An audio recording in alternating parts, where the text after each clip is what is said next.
Hello and welcome everyone to PW OnlyIAS English channel. Under the Udaan series for Prelims 2025, I, Jatin Verma, am going to take you through the emergency provisions, part 18 of the Constitution. Before we begin with the agenda of this session today, let me take you through some questions that have appeared in this UPSC Prelims in the last few years from this topic of emergency. First of all, consider the following statements with reference to emergency provisions in the Constitution. Number one, the president can suspend any fundamental right during the proclamation of emergency. Second, the presidential order on the suspension of fundamental rights should be laid before each house of the parliament for approval. Which of the statements given above is or are correct? If you know the answer already, please answer in the comment section. Okay, so we will not be discussing the answer. I'm just right now just showing you the questions so that you become alert as to what kind of questions are being asked from this topic in the previous years. Accordingly, your level of absorption of this topic of this class will become more effective, I would say. Now here, which of the following is or are the exclusive powers of the Lok Sabha? Number one, to ratify the declaration of emergency. Number two, to pass a motion of no confidence against the Council of Ministers. Number three, to impeach the President of India. Again, select the correct answer using the codes given below. Then next question. This question is a mixture of 2-3 topics, but emergency provision is also there, so accordingly has been incorporated. Okay, now coming here, consider the following statements with reference to the national emergency. Rights under Article 19 are automatically suspended when the national emergency is declared on the ground of war or external aggression. Okay, so which is the article that talks about external emergency on the grounds of war or external aggression? First of all, you should be able to recollect this much. Parliament can suspend the right to move any court for the enforcement of all the fundamental rights except those under Article 20 and 21. So which is this type of emergency? You should be knowing this first of all. Which of the statements given above is or are correct? Okay, so many of you who are otherwise not appearing in the prelims 2025, even though you have been in the flow, you have been preparing for this exam, do try to attempt these questions, do try to attend these lectures. I was keeping busy in the Titan batch, in the daily news analysis, so that's why I could not keep up with this series as I promised earlier.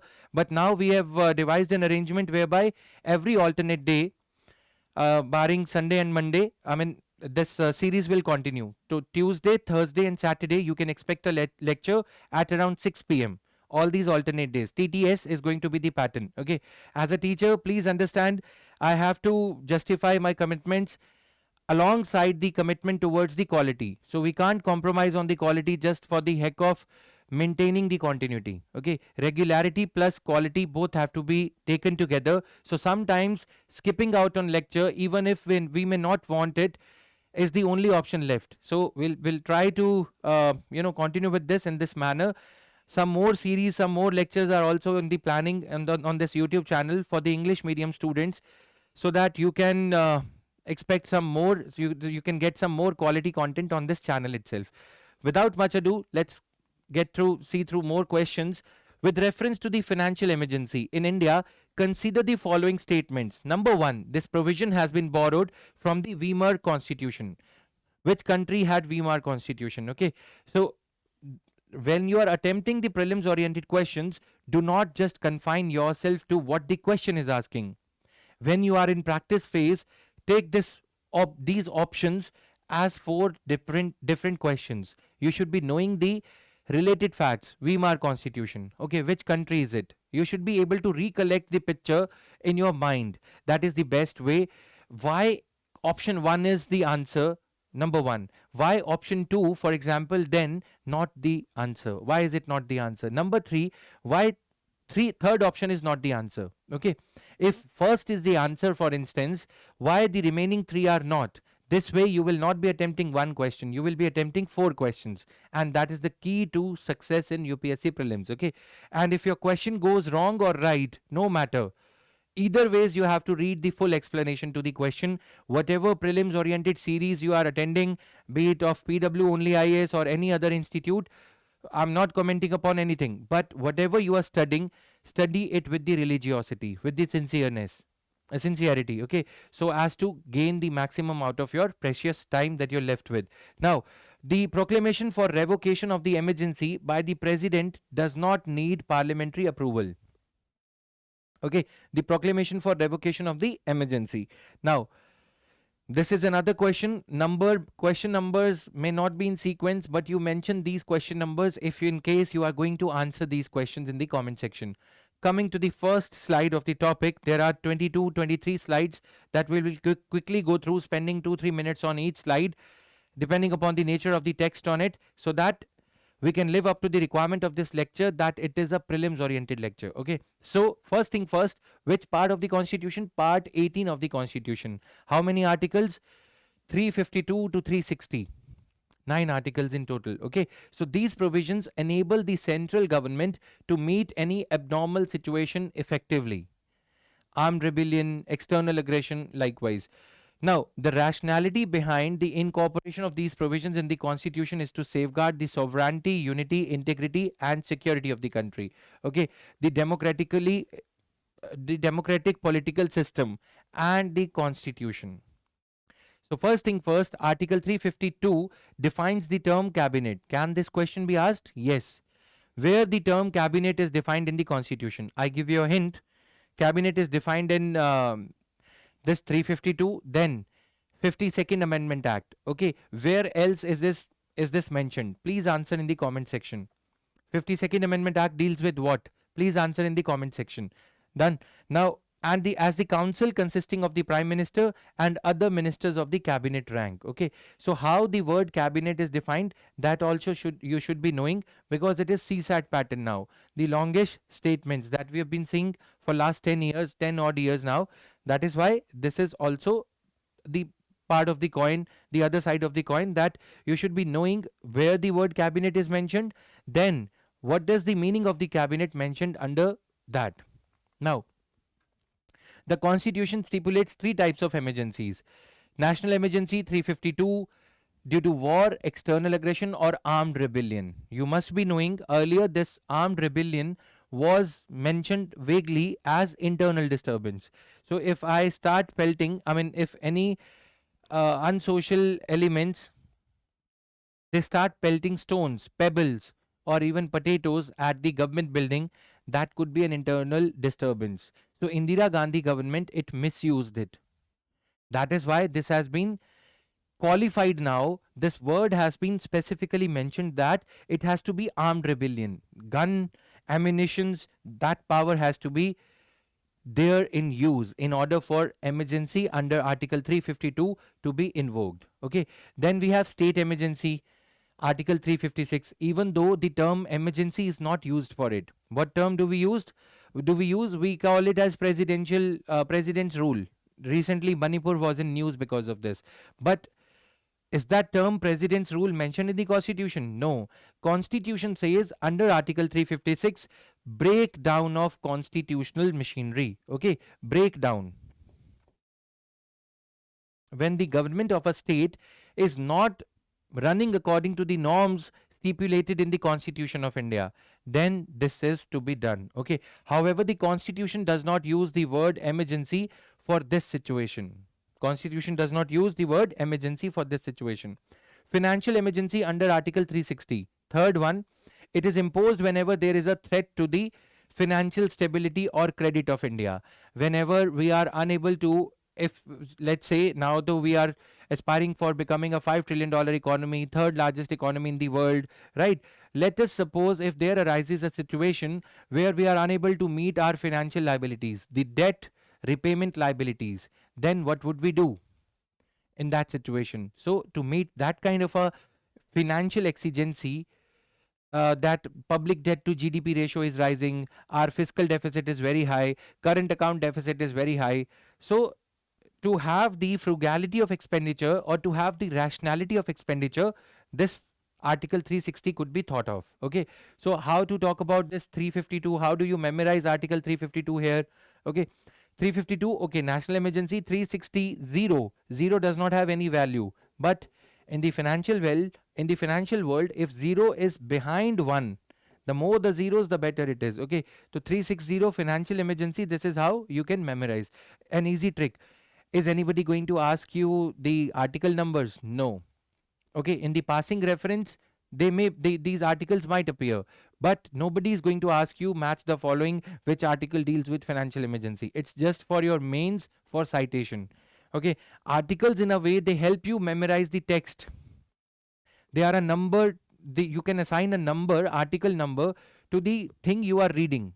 That is the purpose of articles actually, for the preparation and for their incorporation in the constitution, right?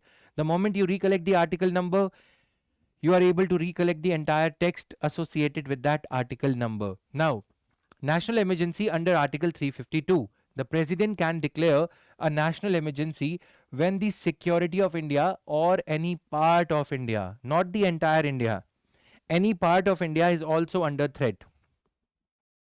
Threatened by war, external aggression, or armed rebellion. These are the three grounds that are mentioned.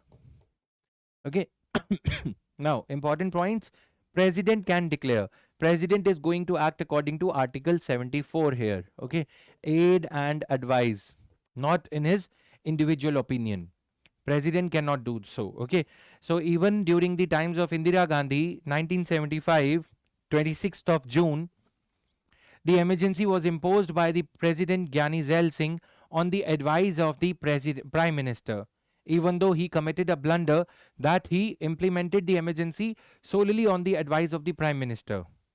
The Indira Gandhi, she went there to the President's office in the dead of the night, 2 a.m. Okay, that was the time as the books say, and emergency was invoked. Whereas the actual procedure now is, in the spirit, the procedure should have been that the Prime Minister assisted by Prime Minister along with the Council of Ministers. That is why the Article 352 now mentions Cabinet. Okay, so remember these things. Now, what did 38th Amendment Act of 1975 do? This emergency era amendment, it said that it made a change that President can also issue different proclamations on the grounds of war, emergency on the ground of war, separate.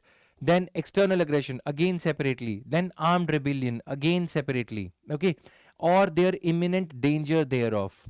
So here, even before the actual situation has arisen, okay, enemy country, be it Pakistan or China, we should not mention, but if they are planning to attack us, should we invoke emergency when the event has actually happened? No, we should prepare it beforehand, like we prepare for this exam. Okay, you would not be able to take Lakshmikant in your examination situation. Likewise, you would not be invoking emergency on the fateful day, on the day of the attack, right? So that is why even before the actual occurrence of war or external aggression, these provisions could be proclaimed, the emergency could be invoked. Done? Whether there is a proclamation already issued, so different proclamations can be issued even if there is a proclamation of emergency already going on. Already the emergency has been invoked, or one of these three grounds, then also the second ground or third ground could be invoked. Done? It made the declaration of a national emergency immune to judicial review. The 38th Amendment Act said that any question as to why emergency has been imposed, can this be challenged in the court of law? It said no, you cannot go to the court, that emergency has been declared with ulterior motive, with wrong intentions to let the government continue. Those type of things might also happen. Okay, now here, when a national emergency is declared on the ground of war or external aggression, it is known as external emergency. War or external aggression, it would be called external emergency. Okay, but if it is an armed rebellion, then it will be called as internal emergency. Okay, now what is the benefit of, what is the difference of invoking other emergencies? As we saw in this line, that emergency could be invoked on different grounds. What would be the benefit to the government? What advantage would it give when we already have an emergency invoked on one or the other ground of war? So government under Article 358 or 359 can suspend different types of fundamental rights. Okay, so with more fundamental rights being suspended, government will get more power to bring the situation back to normalcy, back to normal. So that is the only advantage, right? Now, moving further. On the other hand, when it is declared on the ground of armed rebellion, it is known as internal emergency. Now, 42nd Amendment Act, again, the same Indira Gandhi era, enabled the president to limit the operation of a national emergency to a specific part of India. Okay. For example, India is a country which is, exposed by a longish coastline, a very long coastline. War or external aggression is happening, let's say, in Jammu and Kashmir. We keep on listening about areas like Pangong, So Lake, etc. Right? If war or external aggression is happening in this localized area, but are we not vulnerable through our 7,600 odd kilometers coastline? Yes, we are. So that is why any submarines of China, any ships of China might also plan to attack us. So that is why we should, even though national emergency would be more predominantly having the effect in this J&K region, but the right to freedom of speech and expression and other fundamental rights could be suspended throughout the territory of our country. Okay, red streaks means suspension of fundamental rights. Got it? So this is why 42nd Amendment Act said that national emergency could be invoked in a localized area, in a particular state, in 8 districts of a state, for example. Localized districts, tehsils, etc. If, let's say, some insurgents or some separatist leaders, some terrorists are hiding in a particular region, or they have held the parliamentarians hostage, national emergency would be there throughout the country, but its effect would be localized. Or national emergency could be localized, whereas certain other fundamental rights could be suspended throughout the territory of India. Got it? Now, national emergency could be invoked only in one part of India also. 44th Amendment Act of 1978. So 42nd Amendment Act 1976, 38th Amendment Act, these are the amendment acts that are associated with emergency. 38, 42nd, 46. 4 plus 4, right? 38 plus 4, again 42nd. 42 plus 4, again 42 plus 2 here, 44th Amendment Act. Okay, but the years are changing like that. So just keep in mind this way, 3 constitutional amendment acts are associated with emergency. Now, it substituted the words armed rebellion for internal disturbance. Earlier, the word was internal disturbance, which was vague and hence was misused by the Indira Gandhi government. So that is why it was rightfully replaced with the more specific word armed rebellion, that emergency could be invoked only if there occurs an armed rebellion against the state, democratically elected state, democratic setup. Okay, so that is the meaning here. Now, originally the constitution mentioned internal disturbance. After 44th Amendment Act, it is no longer possible to declare a national emergency on the ground of mere internal disturbance, as was done in 1975 by the then government. Done? Now, emergency only on the concurrence of cabinet.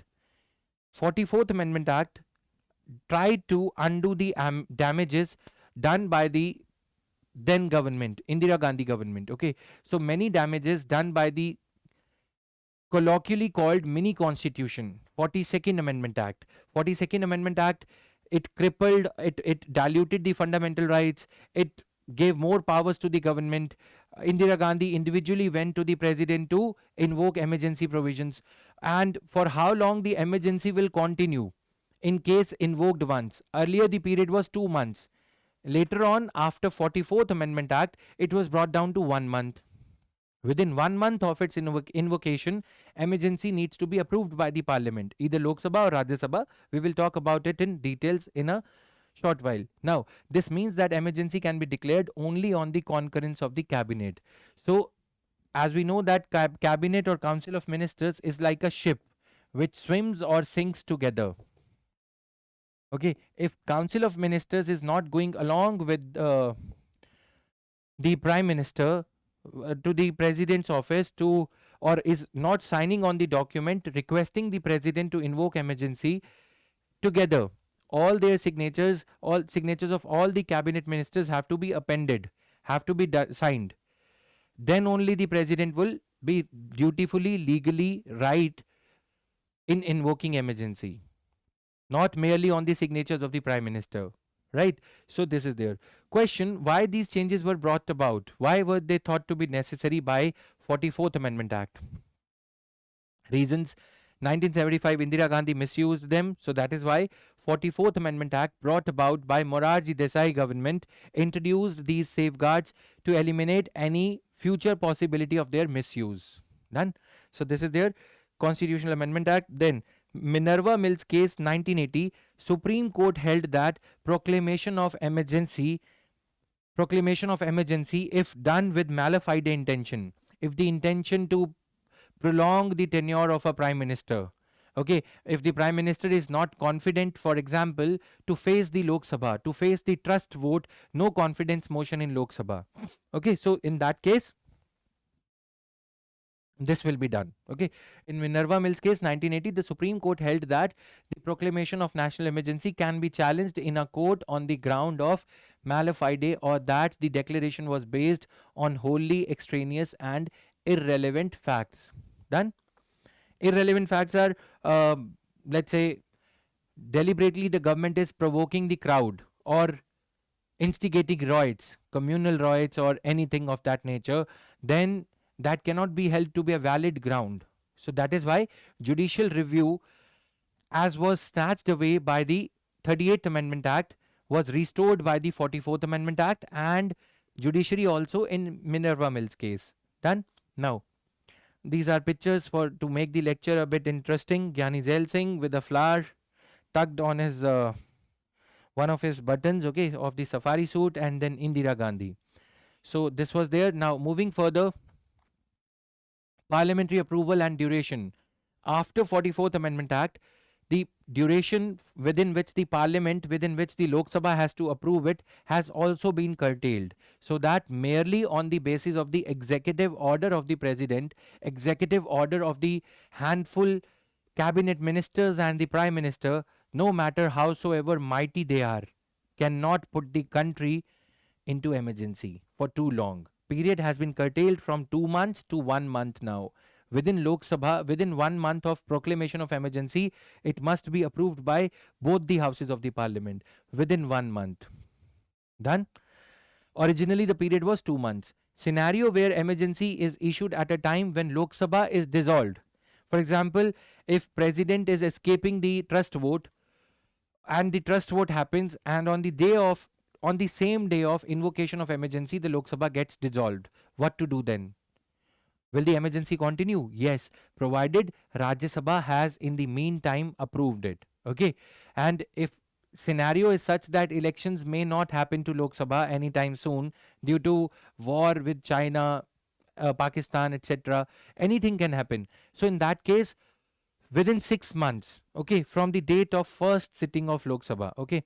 So if the proclamation of emergency is issued at a time when the Lok Sabha has been dissolved, or dissolution of the Lok Sabha takes place within the 30 days, okay, then proclamation survives until 30 days from the first sitting of Lok Sabha after its reconstitution. Right? Now 6 months comes into picture, because if approved by both the houses of the parliament, emergency will continue for 6 months. Now we assume that within this 6 months period, the elections would be held. Lok Sabha general elections would be held, and reconstituted Lok Sabha, re-elected Lok Sabha members would be there. So Rajya Sabha is a continuing house, has got an advantage that since it is a continuing chamber, so it is there. If Lok Sabha is absent, then also Rajya Sabha can approve the emergency. From when the Lok Sabha is reconstituted, let us suppose within 6 months, or maybe 1 year also, right? But emergency will continue for just 6 months only, once approved by both the houses. If in case elections are not happening, then also for 6 months emergency will continue, plus another 30 days if the Lok Sabha is continued. For example, emergency is invoked on 1st of January 2025 and Lok Sabha is dissolved on 2nd January. Okay, then Lok Sabha elections doesn't happen for 6 months. We are in June already. January, February, March, April, May, June. Okay. Plus another 30 days. For example, Lok Sabha had its first sitting on 1st July. So maximum by 31st July, it should approve emergency. All right. So this is there. But 6 months have already elapsed. So it will have to be re-approved by Rajya Sabha also for it to continue. Before 1978, the emergency, once approved by Parliament, could continue to remain in continuity to remain in operation for as long as the cabinet desired. That means once invoked, it is going to be an eternal thing, ever continuing thing. It need not be reapproved by the Parliament. So now it requires reapproval every 6 months, right? So if Lok Sabha is dissolved, then within 30 days from the first sitting of the Lok Sabha, emergency proclamation has to be approved in the Lok Sabha. Done? Now moving further, scenario where Lok Sabha is dissolved after the proclamation. If the dissolution of Lok Sabha takes place during the period of 6 months without approving the further continuance of emergency, then proclamation survives until 30 days from the first sitting of the re-elected Lok Sabha, after its reconstitution, provided the Rajya Sabha has in the meantime approved it. Okay. Earlier, before 44th Amendment Act, approval was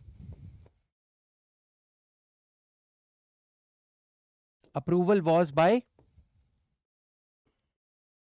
simple majority.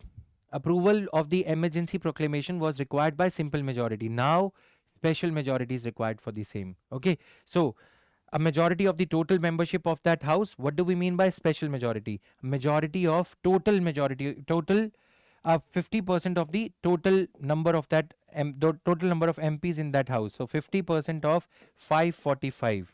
Okay. That is 273 at least would be required. A majority of not less than 2/3 of the members present and voting.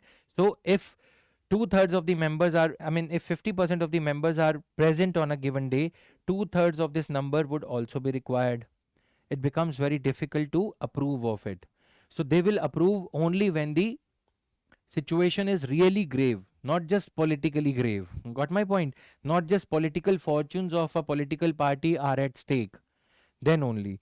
Before 44th Amendment Act, such resolution could be passed by a simple majority, but now special majority is required, sir. Memorize this if you are revising. So effects of national emergency, we have seen what changes have been brought about by 44th Amendment Act insofar as invocation, insofar as proclamation of national emergency is concerned. Now we are going to move on to the next leg of our lecture, wherein we are going to discuss the effect of national emergency on fundamental rights, on federal relations, and on the financial relations between the center and the states. Now, effect on the center-state relations, effect on the life of Lok Sabha and State Legislative Assembly, and effect on the fundamental rights. So, one by one, effect on the center-state relations. Here there are three domains: legislative, executive domain, and financial domain. While a proclamation of emergency is there, so what will happen? The normal fabric of the center-state relations will get affected. It undergoes the basic change. What happens here? In the executive domain, otherwise under Article 355, 255, state government can be given directions by the central government only for a certain subjects like maintenance of lines of communication, okay, railway line, transport, etc. That's it. But when the national emergency is in force on any matter, directing any state regarding any matter. In the normal times, however, center can give executive directions to the state only on certain specified matters, not on every matter. Clear? Now, moving further, executive domain is this. However, during a national emergency, center becomes entitled to give executive directions on any matter, repeated once again. So, this way, the state government can be brought under the complete control of the center. So, for example, when Prime Minister Modi was going to Punjab for a political rally, his cavalcade convoy of vehicles had to take a U-turn because the state did not maintain proper law and order.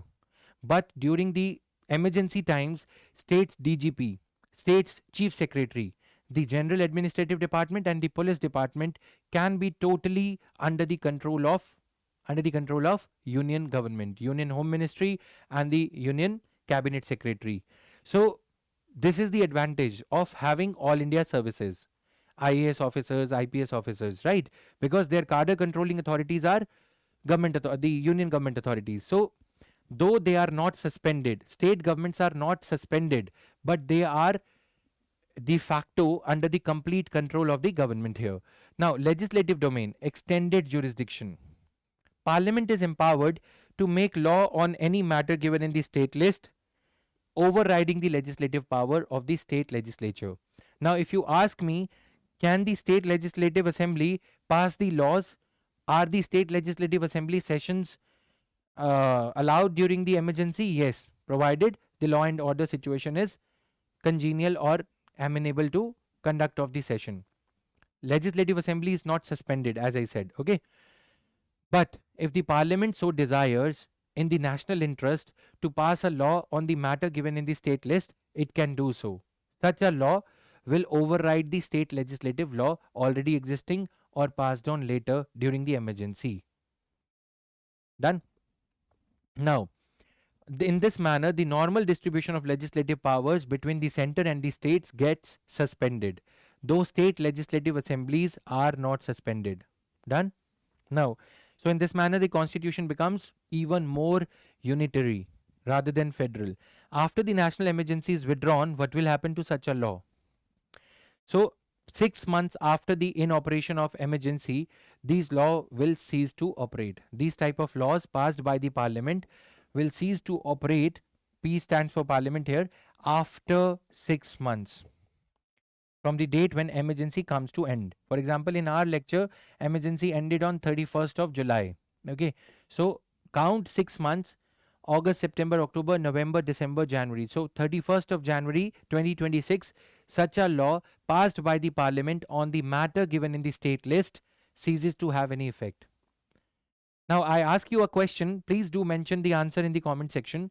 What is the normal way enabling the Parliament of India to enact a law on the matter given in the state list? What is the normal way of doing business? A resolution is required under which article? Whose resolution is required? This is the pointed question. Please answer this for your own self. Now, the laws passed by the parliament on the state subject during national emergency become inoperative. So this we have covered. President's power to issue ordinances. So under article 123, president issues the ordinance for union parliament level, for union executive. Under article 213, president can issue the ordinances for state level laws also, for state level matters also. Okay, so these also will come to an end after the 6 months from the date of emergency, national emergency coming to an end. So role of all India services, the parliament confers the powers and imposes duties on the center or its officers. Okay, so by the way of this extended jurisdiction. Okay, so during emergency, IAS officers are under the complete control of the central government, IPS officers. So they play an important role, right?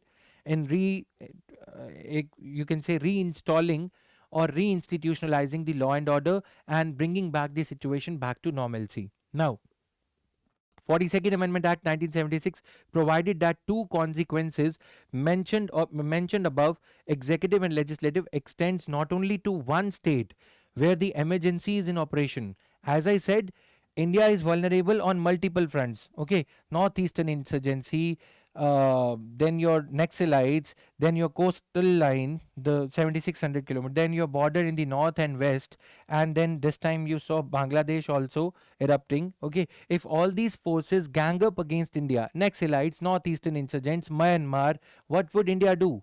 Can we say that national emergency is in operation in only Jammu and Kashmir? No.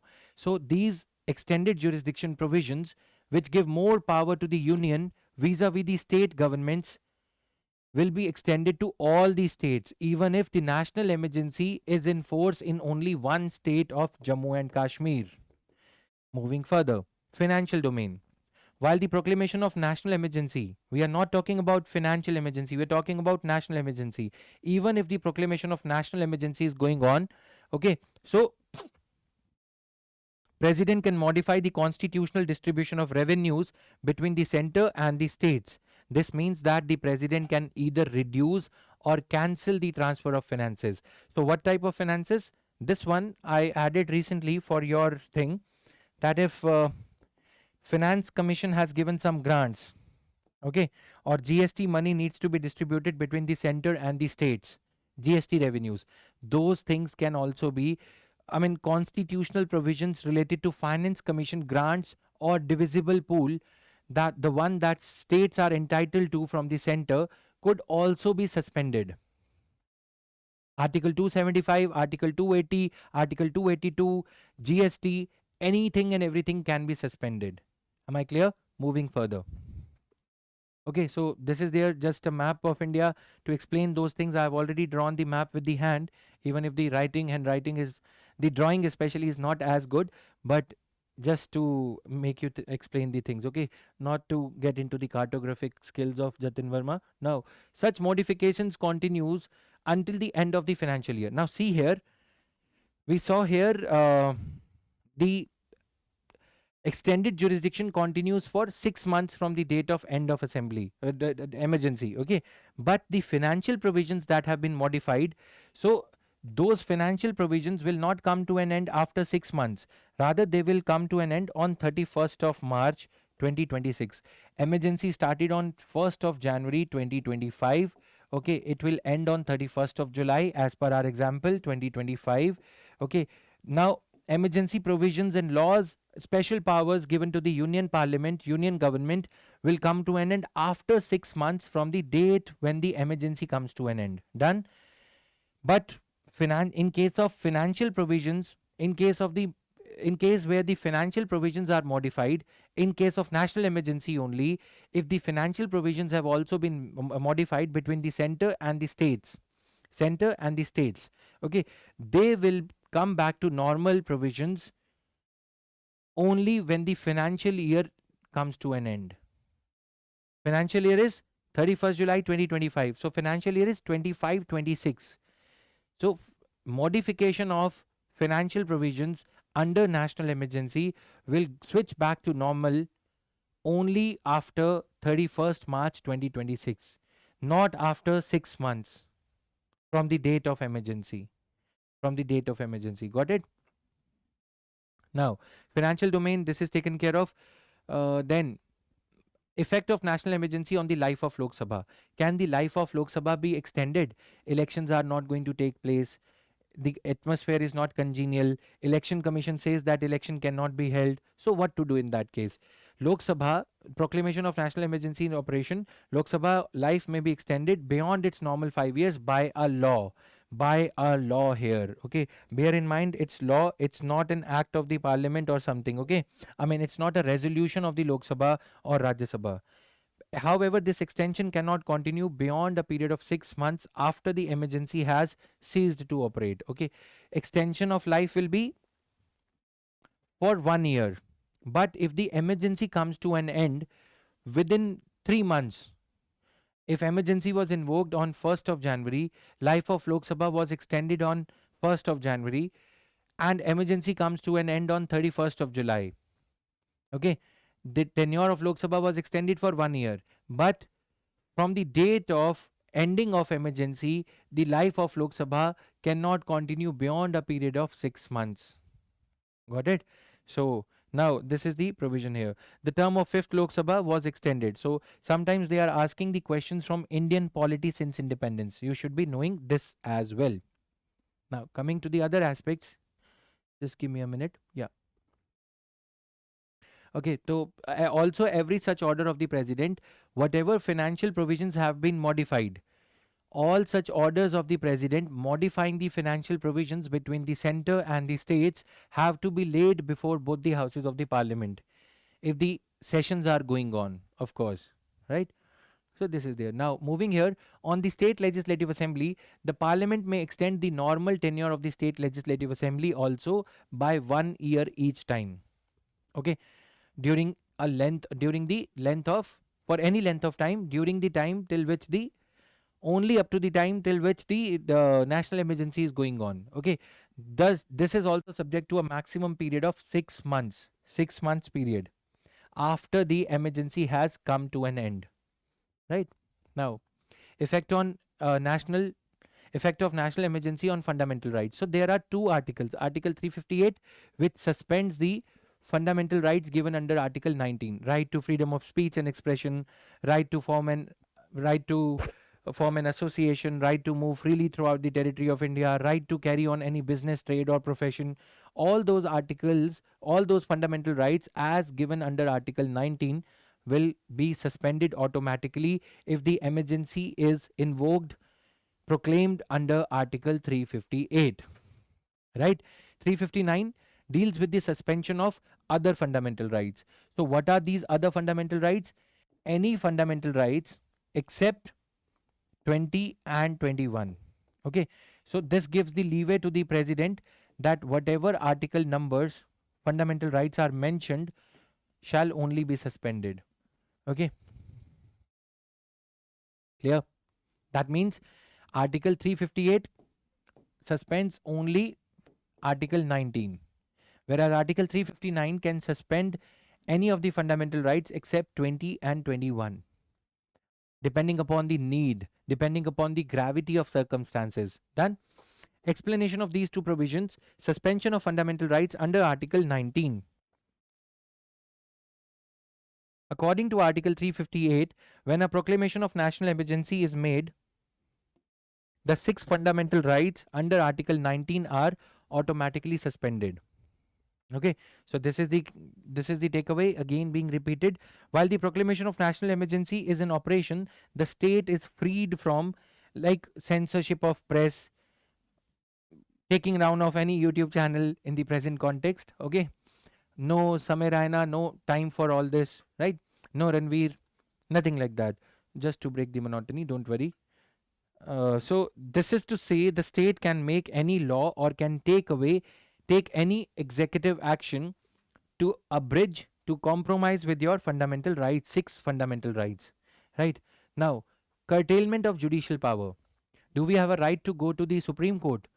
Any such law or executive action, yes, it cannot be challenged in the court of law on the grounds that it is inconsistent with the fundamental rights given under Article 19. Done? So this is there. When the national emergency ceases to operate, Article 19 automatically revives. It does not require a special proclamation asking the people, telling the people that government is now restoring back Article 19. No. The day emergency under Article 359 is taken back, is revoked, so fundamental rights are restored automatically. Okay. Any law made during the emergency to the extent of inconsistency with the fundamental rights given under Article 19, to that inconsistency only, it will be struck down. It will automatically be coming to an end. But the rest of the law, which is not inconsistent with the fundamental rights, shall survive. Done. No remedy. Will there be any remedy? Can you go to the court that, my lord, during emergency my YouTube channel was taken down. During emergency my press was censored. My printing press machinery was taken away by the government. They broke it. They vandalized my printing press. No. Okay. So no remedy lies for actions taken during emergency. This means that legislative and executive actions taken during emergency cannot be challenged even after the emergency. Okay, 44th Amendment Act restricted the scope of Article 358 in two ways. So as 44th Amendment Act sought to undo the scope for any such future misuse of emergency provisions by any Prime Minister. So what did it do? Firstly, the 6 fundamental rights can be suspended only when the national emergency, there are 3 grounds, but only when the national emergency is declared on the ground of war or external aggression, but not on the third ground of armed rebellion. Armed rebellion means internal disturbance. Okay, so no, on this ground you cannot suspend Article 19, but on these grounds Article 19 will be suspended. Okay, I mean here. Okay, so secondly, the laws, only the laws which are related to emergency, only those laws cannot be challenged in the court of the law. But can the rest of the laws be challenged? Yes, if under the garb of emergency, if under the rubric of emergency, government is trying to curtail or pass such laws which are going to curtail other things, other fundamental rights or legal rights or constitutional rights, for those rights you can drag the government under Article 32 and 226. Supreme Court, constitutional remedies; High Court, the remedies. Okay, legal, constitutional, fundamental rights for all those remedies. Now, suspension of other fundamental rights. If the emergency is invoked under Article 359, President will notify the list of those fundamental rights which are suspended or are going to be suspended. But Article 20, you cannot be, government cannot put anybody behind the bars, behind the inside the jail. Okay, like JP, etc. These leaders have incorporated the image. These leaders were put behind the bars the same day the emergency was invoked. Okay, this thing number second, under Article 359, Article 21 can also not be suspended. Right to life and personal liberty. That means you cannot restrict people's movement, free movement throughout the territory, okay, during the emergency, under the garb of emergency.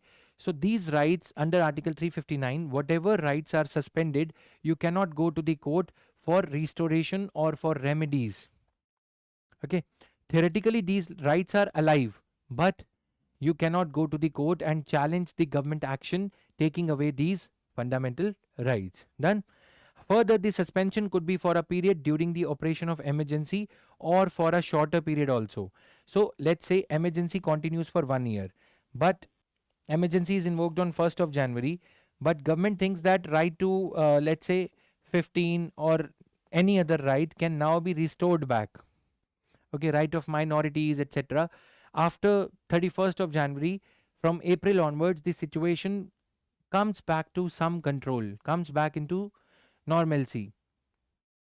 So gradually the government can restore the fundamental rights depending upon the normalcy of situation. Okay, even though the emergency may remain, but president can say that okay, now this fundamental right is restored to the citizens. Okay, so parliamentary check, it should be laid before the fundamental rights being suspended through the provocation of emergency under Article 359. Report has to be laid before each house of the parliament for the approval. Done. Now this is there. While a presidential order is in force, the state can make any law or can take any executive action abridging or taking away specified fundamental rights. Any such law or executive action cannot be challenged on the grounds that they are inconsistent with specified fundamental rights. Only the specified fundamental rights. The fundamental rights notified in the notification invoking proclaiming emergency. Article 359, the list of those fundamental rights which are suspended if there is a law that is passed surrounding these fundamental rights. You cannot challenge that law in the court. I was writing Supreme Court, but it is the end of the screen, the border area. That's why the pen is not working. Okay, but no remedy lies. So please understand, you cannot go to the court under Article 32 or 226. This means that the legislative and the executive actions, both the legislative and executive, both the actions are immune to judicial review only with regard to those fundamental rights. Done. Even after the order expires, goes without saying. Now, 44th Amendment Act restricted the scope of Article 358 in two ways. Now here 359 also. Firstly, the president cannot suspend the right to move the court for Article 20. So that, in other words, right to protection in respect of certain offences. Okay, conviction for offences. You cannot be made to give self-incriminating evidence. You cannot be punished more than once for the same crime. Done. And the right to life and personal liberty. Right to life, Article 21, cannot be suspended. Secondly, only those laws which are related with the emergency are protected, not the extraneous laws. So under the garb of emergency, government cannot suspend any and every right. Now, difference between Article 358 and 359. Article 358 is confined to fundamental rights under Article 19 only. whereas Article 359 extends to all those fundamental rights whose enforcement is suspended by the presidential order. Done. Article 358 automatically suspends Article 19, but Article 359 does not automatically suspend any of the fundamental rights. Only the notified fundamental rights will be suspended.